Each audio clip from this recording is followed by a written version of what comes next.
lagi ada di CU Kredit Indah Lestari. Ayo ikutin kami terus. Kalau untuk kantor ini saja itu per bulan Mei, saya belum bisa menyampaikan bulan Mei ya, karena realnya yang di bulan April itu jumlah untuk TP Samarinda, untuk TP Samarinda itu jumlah asetnya 112 miliar, asetnya 112 miliar dengan total anggotanya 3.473 per April, 3.473 per April dengan jumlah anggota perempuan biasa 1.657, ada anggota luar biasanya 97 atau anggota perempuan aja ya, anggota perempuan 1.753, jumlah anggota laki-laki 1.720. Ya, itu total anggotanya dengan total aset 112 miliar. Bulan April. Per April 2025. Kalau Mei saya belum selesai membuat laporan hari ini karena ini baru tanggal 3. Karena pembuatan laporan ini selalu di awal bulan dengan batas pelaporan terakhir itu tanggal 21 atau 30 atau 31 setiap bulannya. Gitu. Ya, silakan, masih ada lagi? Mungkin lanjut pertanyaan berikutnya, apakah kami boleh tahu visi dan misi koperasi ini, Bu? Boleh. Visi dan misi koperasi secara umum itu kalau visinya itu sudah saya kalau ditanya gitu kadang-kadang saya jadi lupa. Setiap hari saya ingat gitu kan. Sebentar ya, saya buka dulu. Kami biasanya pakai misi duluan. Misi itu ya.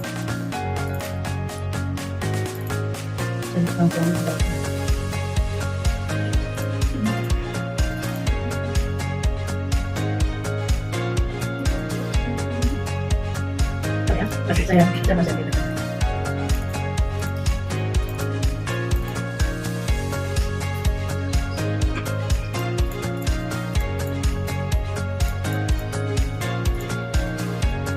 Ya, misi meningkatkan kualitas hidup anggota melalui pemberdayaan sosial dan ekonomi secara berkelanjutan. Kalau visinya, sudah yang visinya menjadi lembaga pemberdayaan terpercaya berbasis komunitas yang sehat, aman, dan lestari. Berbasis komunitas yang sehat, aman, dan lestari. Kita juga punya nilai inti, juga slogan. Nah, tapi tidak usah ya, tidak tahu nilai inti dan slogannya ya. Oke, masih ada lagi pertanyaan? Mungkin pertanyaan selanjutnya itu bagaimana strategi koperasi ini dalam meningkatkan pelayanan kepada anggota? Strategi untuk meningkatkan pelayanan, karena kita dari anggota oleh anggota untuk anggota. Tentu saja strategi untuk meningkatkan pelayanan itu yang paling pertama itu bagaimana koperasi itu mampu bersaing di masyarakat global saat ini.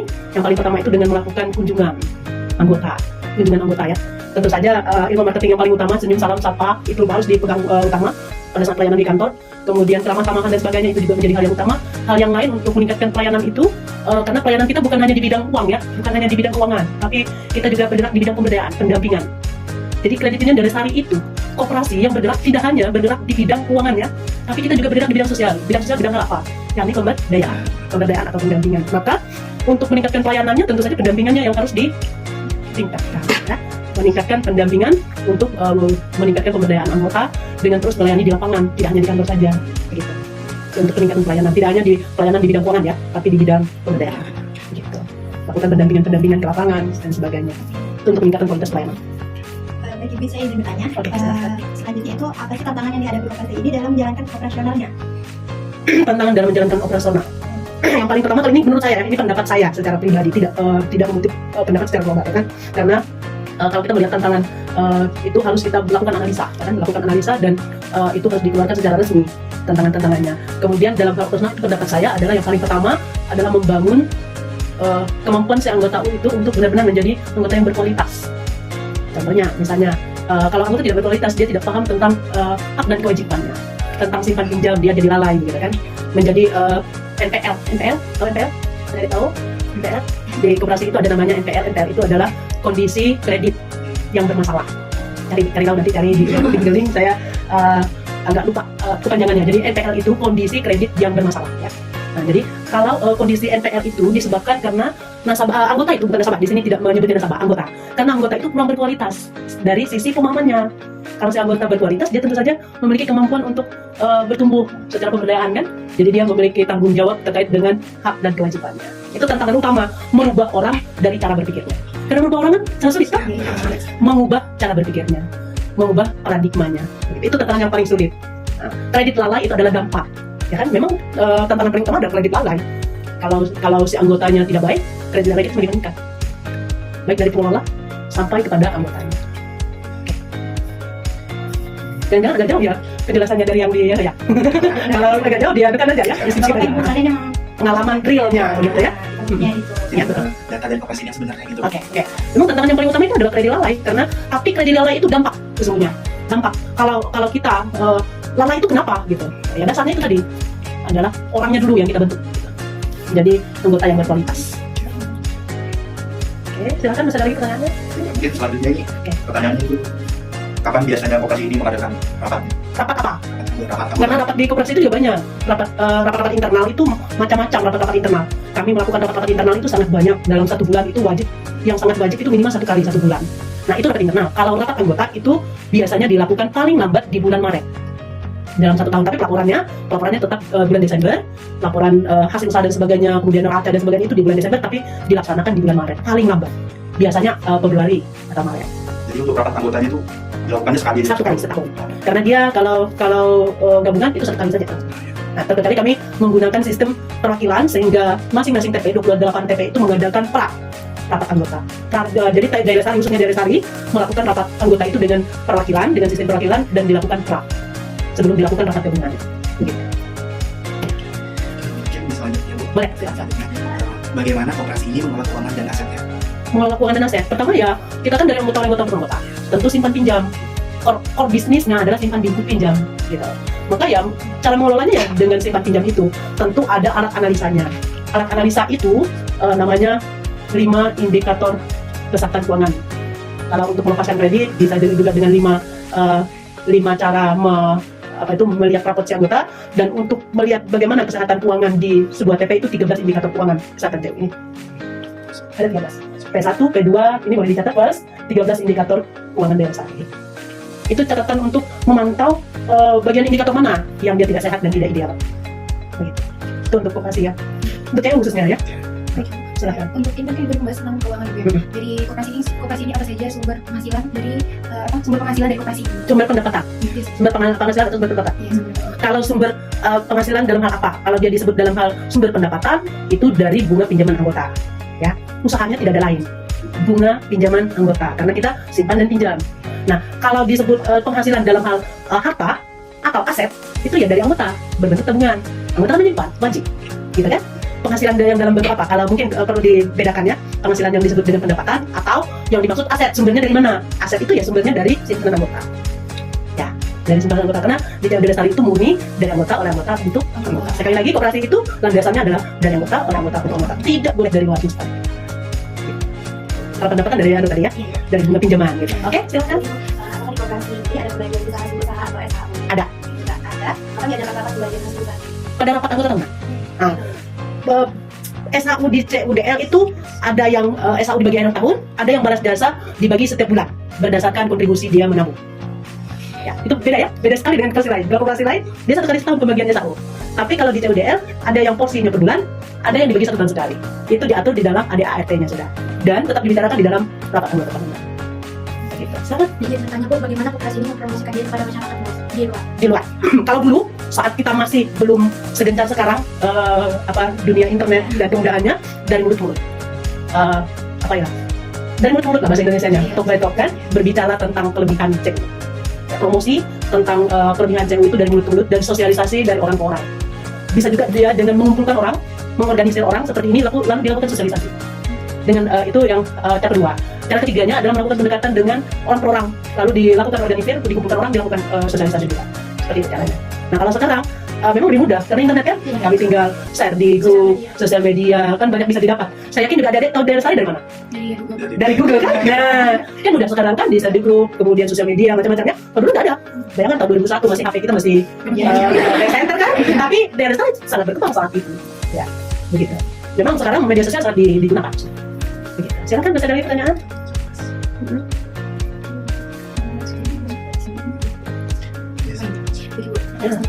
Apakah koperasi ini menjalin kerjasama dengan lembaga lainnya, sama seperti bank atau lain-lain? Wajib. Koperasi itu wajib membangun hubungan kemitraan. Wajib. Pasti ada kemitraan baik dengan bank, pemerintah, kemudian dengan instansi-instansi terkait. Kalau dengan bank dia dalam bentuk simpanan, menaruh dana dan sebagainya. Itu kalau dengan lembaga keuangan. Tapi kalau dengan instansi pemerintah, kita membangun kemitraan kerjasama dalam hal kaitannya pendampingan. Tadi saya katakan tentang budaya. Ya. Dan tadi wajib membangun kemitraan dengan pemerintah. Misalnya penyuluh-penyuluh, kan? Seperti ada kemitraan-kemitraannya. Wajib malah kemitraan. Ibu izin saya tanya ya Bu, Oke. pertanyaannya itu bagaimana sih koperasi ini meningkatkan kualitas pelayanan dan produknya? Kualitas pelayanan tadi dengan cara seperti tadi ya, melakukan kunjungan-kunjungan juga. Kalau untuk kualitas pelayanan juga dilakukan angket untuk menjaring pendapat dan sebagainya dari anggota, itu juga untuk membangun kualitas pelayanan kan. Nah kalau untuk yang satu pertanyaannya, yang produk itu juga dengan membuat angket ke anggota untuk kualitas produk itu seberapa terserapnya, seberapa berkualitasnya produk kita itu diminati, seperti itu. Nah memang di awal-awal produknya Teo Lestari itu tidak lebih dari 3 macam ya, simpanan pokok, simpanan wajib, ditambah simpanan sukarela. Kalau sekarang ada 12 produk simpanan, ada 12 produk simpanan di Teo Lestari. Nah itu produk-produk itu disesuaikan berdasarkan kebutuhan si anggota. Nah seperti itu. Oke, ada lagi pertanyaannya? Kemudian saya ingin bertanya tentang bagaimana koperasi mengelola risiko negatif dan positif yang dihadapi. Resiko dalam hal apa? Banyak resikonya ya. Banyak sekali sebenarnya resiko yang ada di CEU itu. Resiko yang seperti apa yang dimaksud? Yang Negatif maupun positifnya. Mengelola resikonya. Ya, yang paling pertama ya kita pertama sekali ada manajemen resiko memang. Manajemen resiko yang dilakukan. Resikonya dari hal apa? Misalnya contohnya dengan seperti contoh kita punya legalitas misalnya. Nah, kita harus ikut peraturan pemerintah. Begitu kan? Resiko ini tidak hanya berkaitan dengan keuangan. Berkaitan dengan resiko legalitas juga memiliki resiko. Kalau kita tidak mengikuti aturan pemerintah, gitu kan? Tentu resikonya apa? Tutup. Ya kan itu pasti.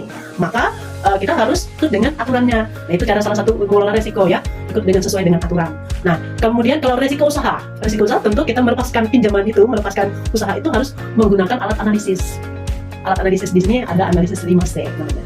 Nah, kemudian macam-macam resiko ya, resiko di CEU ya, tidak hanya resiko usaha tadi kan, resiko organisasi, kemudian macam-macam resiko ya, saya tidak terlalu hafal resikonya ya, tapi intinya yang paling pertama itu adalah tentu saja resiko secara organisasi, seperti itu tadi, yang kedua adalah resiko usaha, begitu.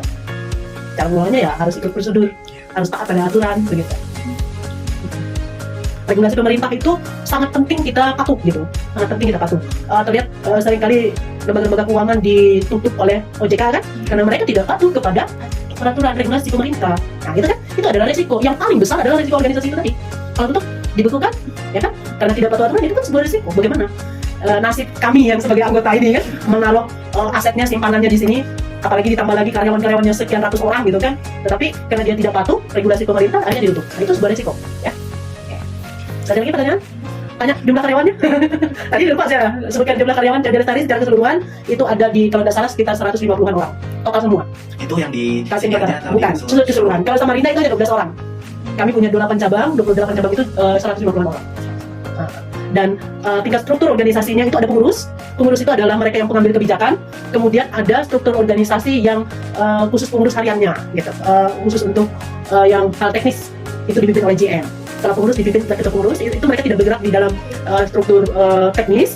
Mereka hanya pengambil kebijakan, mengawasi kebijakan itu berjalan dengan baik atau tidak. Tetapi kalau GM itu yang mengawasi kami sebagai staf dan karyawan, dan porsinya dia pekerjaannya di hal-hal yang teknis. Oke, itu tadi boleh ditambah untuk menambahkan. Saya lupa udah memberitahu.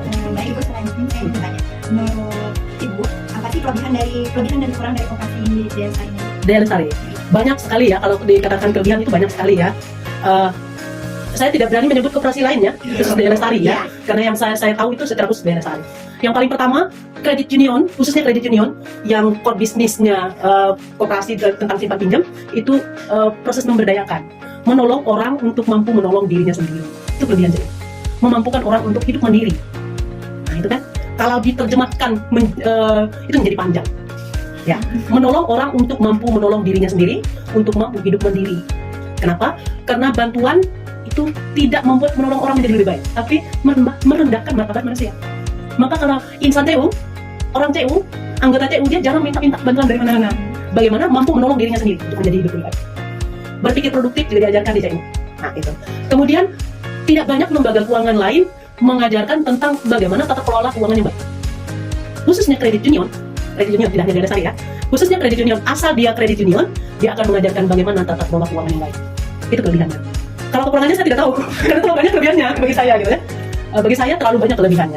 Kemudian di CEU juga kita plus mendapatkan manfaat, gitu ya.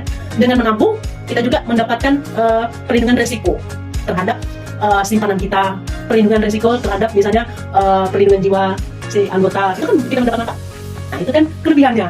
Kalau lembaga keuangan lain, mungkin kita harus satu gitu. Nah, khususnya kredit union itu bisa diperoleh dalam satu lingkup. Nah kalau koperasi lain kan tidak ada secara khusus itu daerah lestari saya katakan ya. Lembaga keuangan koperasi lain mungkin dia tidak mengasuransikan simpanan si anggotanya atau aset si anggotanya diasuransikan, itu tidak. Di daerah lestari diasuransikan.